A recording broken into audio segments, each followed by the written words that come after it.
and then when he has no money for a public, like a good lawyer in court, a communist starts to defend him. And I'm like, this is how like the communists infiltrate these movements, is they take things like this, or they'll take things like George Floyd, or they'll take things like Mike Brown, and they attach themselves to these movements.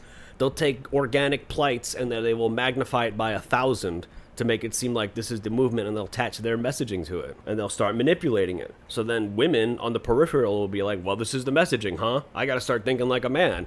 I gotta start fucking being like a man. I need to be a girl boss in work. I need to have, abortions because it's my right to have unscrupulous amounts of sex. Fuck personal responsibility. I'm gonna get paid government checks by the fucking New York City state because I'm a, single mom to 4 different fucking baby daddies. Yeah, and that's just wrong. Yeah, this is the type of stuff that the Marxist policies have bred. So to me, I'm looking at this as this is what happens when Marxists infiltrate your country for the last 100 years.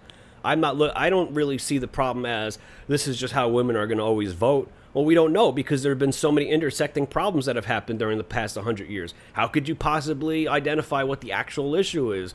The whole, if women voting was part of the grand Marxist plan, it's not because women voting are necessarily bad. It's because they've manipulated the course of events, and they've pushed the propaganda, and they've promoted all this shit to make women think differently than they've historically ever thought before.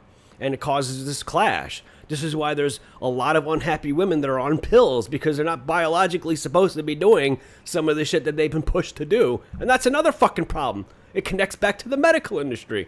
They incentivize these women seeing psychiatrists and going on pills and fucking getting loony and crazy and overwhelmed and stressed and having a regular period, using birth control. The medical industry, the women have been beaten down and attacked so much by multiple fucking vectors of the industry, as have men. They're doing it now to men. They did it first to women. They did it next to black people. Now they're doing it to white men.